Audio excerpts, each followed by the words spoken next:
ভুতুরে বাড়িতে একা একা হইতাছে থাকতে। আহারে পাট শাক কি যে স্বাদের শাক, গরম ভাতে কাসুন্দি দিয়া মাখাইয়া খামো আজকে পাট শাক সেই রকম স্বাদ কইরা। মাঝে মাঝে ভয়ও পাই আমি, কইসা নাকি বাইম্মার সাথে আছে মটরশুটি। গাছ থেকে সজনে পাইরে আজকে আমি লাল রঙের ডাল রান্না করতেছি।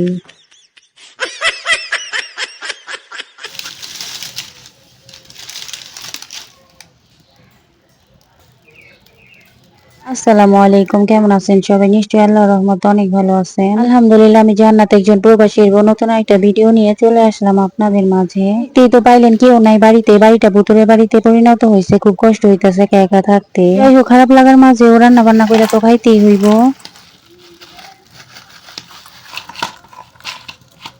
ভাবি ফ্রিজে মটরশুটি ফ্রোজেন করে রাখছিল, সেখান থেকে কিছু মটরশুটি বের করে নিলাম। দিন পর আজকে আমি মাটির চুলায় রান্না করতেছি। আমার বাড়িতে আসলে মাটির চুলায় রান্না করা হয় মাঝে মধ্যে, সবসময় তো গ্যাসের চুলায় রান্না করি বাড়িতে। আমার খুব ভালো লাগে মাটির চুলায় রান্না করতে।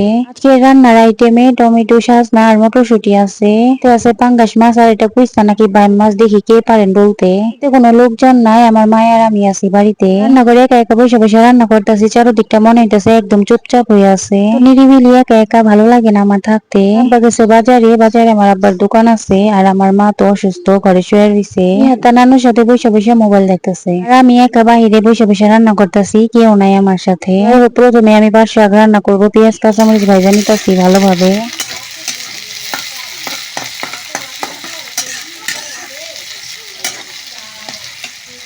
এখন স্বাদ মতো লবণ দিয়ে দিলাম পেঁয়াজ কাঁচামরিচের মধ্যে। এখন আবার একটু উল্টায় পাল্টায় পেঁয়াজ কাঁচামরিচ ভাইজা নিমো, তো ধুইয়া ঝরাই রাখা পাট শাক এর মধ্যে দিয়া দিমু। আর এই পাট শাক কি যে স্বাদের স্বাদ, গরম ভাতে কাসুন্দি দিয়া মাখাই আজকে ভাত খামো ঠাইসে এক প্লেট পাট শাক দিয়ে। পাট শাক পছন্দ করে না এমন মানুষ কমই আছে, জন্মের পছন্দ যাদের পাট শাক, আমি হইলাম একজন তাদের মধ্যে। এমনি তো এখন বয়স হয়েছে, এই কারণে শাক সবজি দিয়ে ভাত খাইতে বেশি স্বাদ লাগে। আগে নানি দাদিরা যখন মাছ মাংস রাইখে শাক সবজি দিয়ে ভাত খাইতে চাইতো, আমার সেই রকম অবাক লাগতো, মনে মনে হাসতাম আর খালি ভাবতাম ব্যাক কলে এত সাথে মাছ মাংস থুইয়া টানাটানি করে শাক সবজি নিয়ে। আমি তো নিজেই ব্যাক কল কত বড় ভুল চিন্তা ভাবনা করছি, এই বয়সে এসে বুঝতাছি মাংস থেকে 3 গুণ বেশি স্বাদ লাগে শাক সবজি। আমার নানি তো আসলে একজন শাক প্রেমিক, আমিও দিন দিন আমার নানির মতো হয়ে যাইতাছি। যে দেখেন আমার জিহাদ বাবার জন্য 5 টুকরা পাঙ্গাস মাছ ভাজতাছি। জিহাদ বাবা মাছ পাইলে হয় এত খুশি, তাই বেশি করে জিহাদ বাবার জন্য আজকে মাছ ভাজতাছি। পাঙ্গাস মাছ আমারও অনেক পছন্দের একটা মাছ, কিন্তু এখন খুব একটা ভালো লাগে না। কারণটাও তো বললামই, বয়স বেড়ে যাইতেছে, নানি দাদি গো বাতাস পাইছি।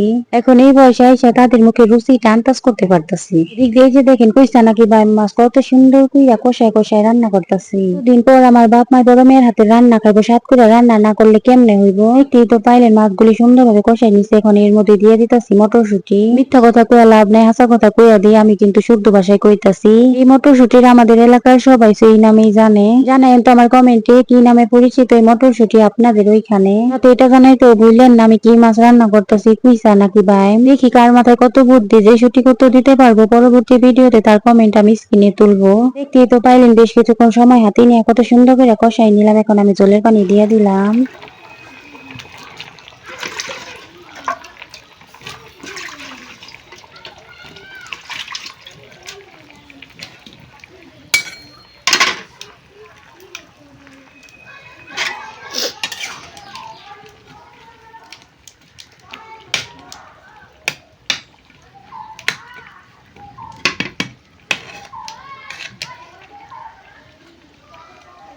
এই যে দেখেন গাছ থেকে সজনা পাইরা লাল ডাল রান্না করে নিলাম। যত অবাক করা অদ্ভুত রান্নাগুলোই আমি করলাম। জীবন আমি এভাবে ডাল রান্না করি নাই, সজনে দিয়ে ডাল রান্না করছি, কিন্তু এরকম লাল ডাল বাপের জন্মেও দেখি নাই। যাই হোক, আপনারাও জানতে পারবেন লাল ডালের রহস্য কি। তার আগে আব্বাই বাজার থেকে কি কি আনছে চলেন খুললা দেখি। একটা বিলিকেট মাছ নাকি আনছে 10 কেজি, আরো আছে সাদা পোয়া, সাথে গুড়া মাছও আছে।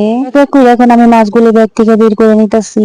আব্বার মাথায় অনেক বুদ্ধি আছে, জানে আমি বাড়িতে একা, তাই বড় মাছটা কাটতে আনছে। মাছটা কাটা আনাতে আমার অনেক সুবিধা হয়েছে, এখন আর কষ্ট করে হইব না কাটতে। সুন্দরভাবে খলখলাইয়া ধুইয়া পুটলা পুটলা কইরা রাইখা দিমু ফ্রিজে। দেখতেই তো পাইতাছেন মাছ দিয়ে একদম গামলাটা বইরা গেছে। বড় মাছ কাটতে না হইলেও ছোট মাছগুলি হইব কাটতে। মাছের সাথে আরো অনেক কিছু আনছে আমার আব্বাই বাজার থেকে, চলেন সেগুলো দেখাই আপনাদেরকে। তার আগে আমার ভিডিওটা যারা এই পর্যন্ত দেখছেন কিন্তু একটা লাইক দিতে ভুলে গেছেন, একটা লাইক দেওয়ার অনুরোধ রইল তাদেরকে। এই যে দেখেন এক পোটলা ভুটকা ভুটকা কাঁচামরিচ আনছে, সাথে আছে ঢেঁড়স। ঢেঁড়স ভাজি খুব স্বাদ লাগে খাইতে।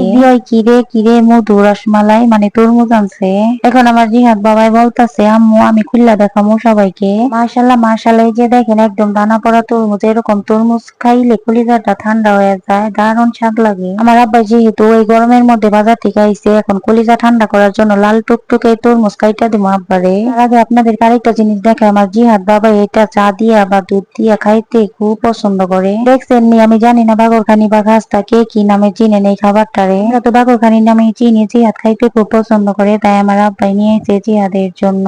এই যে তরমুজ কাইটা নিলাম 1 প্লেট। এই গরমে কলিজা ঠান্ডা করার জন্য আর কি লাগে। ইফতার করতে বসছি। এখন লাল ডালের রহস্যটা বইলা দিই আপনাদেরকে। আব্বাই আলুর মতো বিটরুট নামের কি জানে একটা আনছে বাজার থেকে। বিটরুট দিয়ে ডাল রান্না করছি, আর ডাল লাল ডাল হয়ে গেছে। যাই হোক, আলহামদুলিল্লাহ এখন সন্ধ্যায় মাগরিবের আজান দিছে, আমি রোজা ভাঙতেছি।